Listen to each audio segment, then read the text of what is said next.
Hey guys, welcome back to Dice Roll Drama, and welcome to your first introduction to Tom and June's Dragons for our D&D campaign. Before we get to that though, obligatory AI randomizer warning. First of all, you have the randomizer results that we got way back during our D&D prep and narrative critique of Dragons of the Nine Realms. You have that for the because that was where we got Tom is getting some sort of mole dragon and June is getting some sort of bat dragon. And then I also decided to add one more element of randomization into it. So we now have that Tom and June's dragons are inspired by other dragons within the franchise. And you can see on screen now what I asked for. Barring how inaccurate chat was with the descriptions of the dragons it picked, the two random canonical How to Train Your Dragon species, the names do correspond to real How to Train Your Dragon dragons. So what we have is the Flame Whipper for Tom's dragon and the Stormcutter for June's. And we'll go ahead and start off talking about Tom's dragon's design and its inspirations and whatnot. So probably the first mole-like trait you'll notice for this guy is its nose, where the horns correspond to, they're supposed to roughly correspond to the whiskers of a star-nosed mole. And then you also have the fact that this guy's eyes are permanently closed.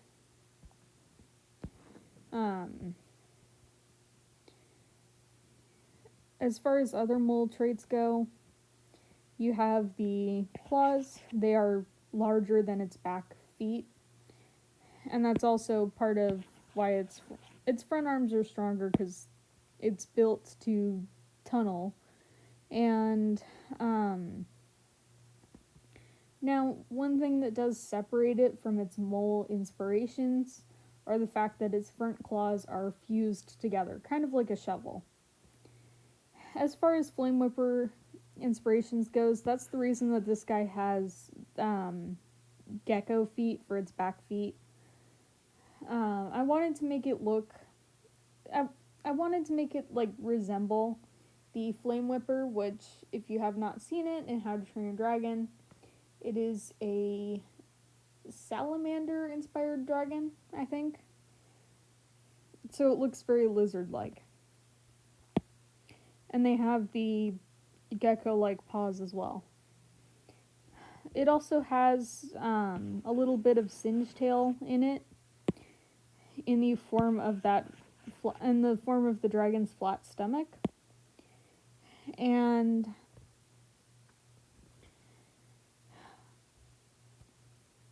I added a couple of eyebrows because its face looked very plain without them. And funny enough, it ended up looking a little bit like a Rottweiler.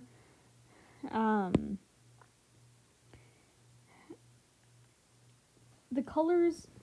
So I wanted to try and stay somewhat true to Tom and June's previous dragons, the Whispering Death and the Flightmare, respectively.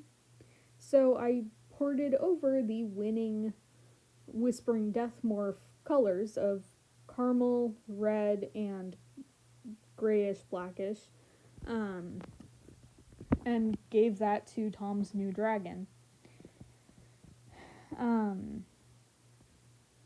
But above and beyond, the majority of this dragon's design is a bit of a subtle joke, because I really wanted to make this dragon look like it was a ripoff or a spin-off of the Night Fury and Nightlights, because Tom's entire arc is, well, in my rewrite, Tom's entire arc is trying to live up to Hiccup's legacy, but then learning that it's better that he make his own. So giving him a dragon that vaguely resembles a Night Fury kind of felt like a little bit of an inside joke there.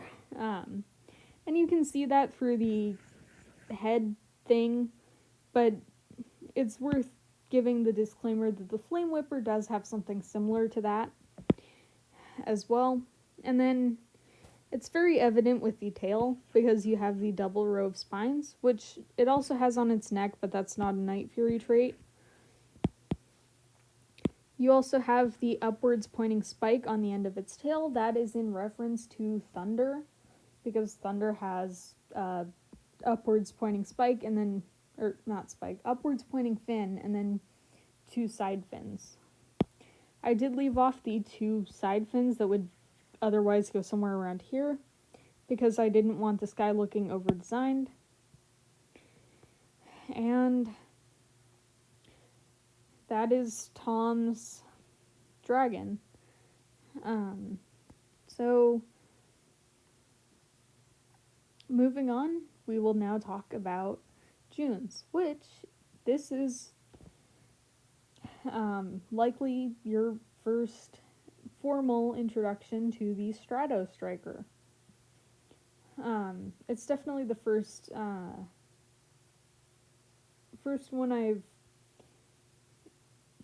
I've showcased its design fully, like unobscured. Obviously in the kit and the kite, it's on the thumbnail, but it's partially obscured. So this is what this guy looks like. And you can see right away that I brought over the bright blue and the bright green that June's Flightmare had. But that's also why it has Mist Breath. Kind of. As far as bat inspirations go, that's the quills on its body are meant to sort of act like how bats have the fuzzy body and then bald wings. And it's also visible in the nose. There is a species of bat, the name is escaping me right now, that has a kind of weirdly shaped nose. And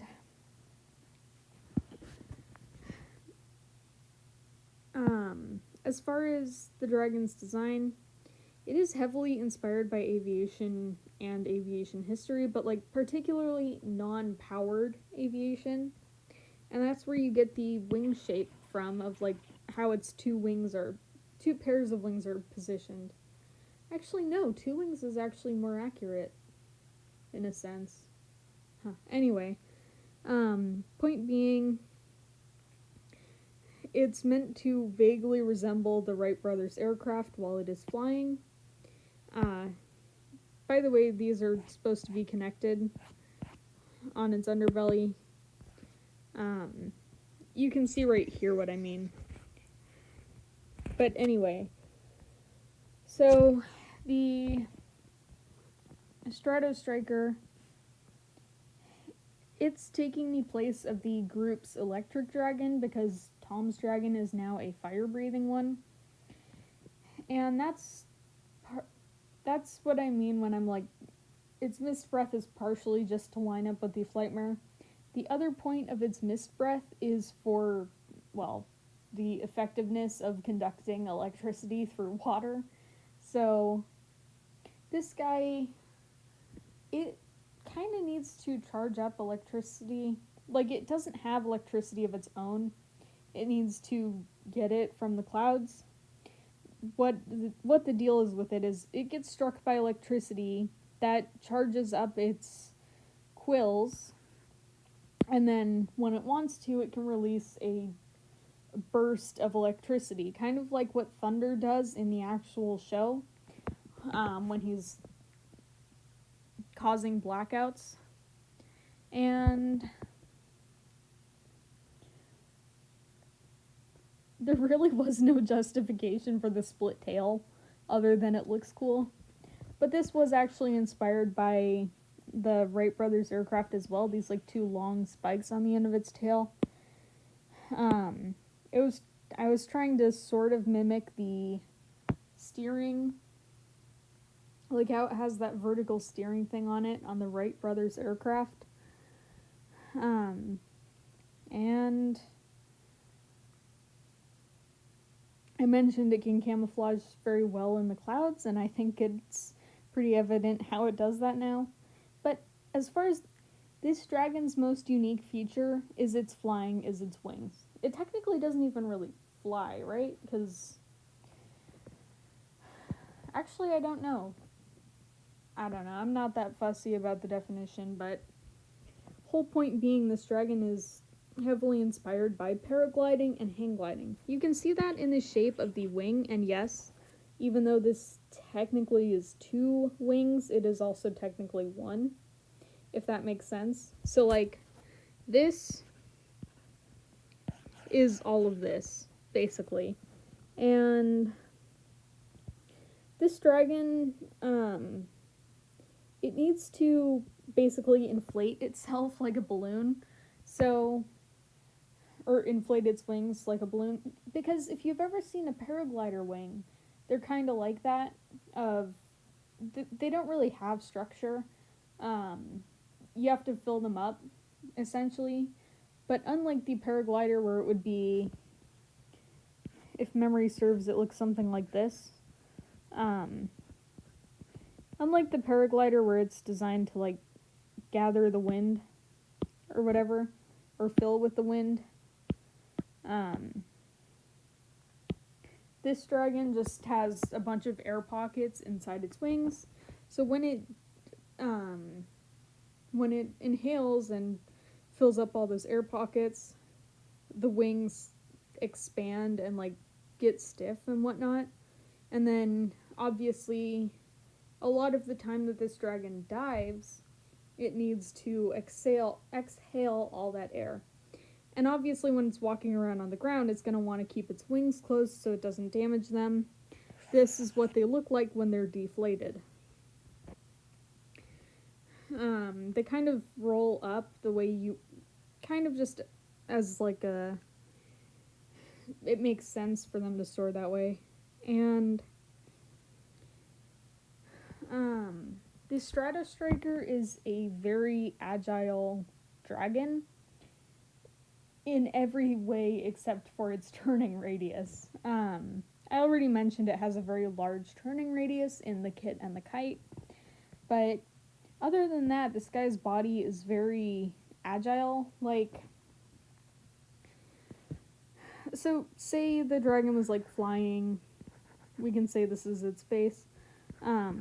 Its wings and its legs and its head, they don't really need to move together for the most part. So, like, say it tilted, say that it turned its wings this way, its legs could be more straight. It doesn't really need to, basically these are separate structures. Its tail is kind of like that too. Anywhere that you see these quills, it's generally hiding a gyroscopic point on this dragon's body. I think gyroscopic's the word for, like, the rotating, right? Anyway, so yeah, that's the way that this guy works. And I think that about covers it, so thank you all for stopping by, and have a good night.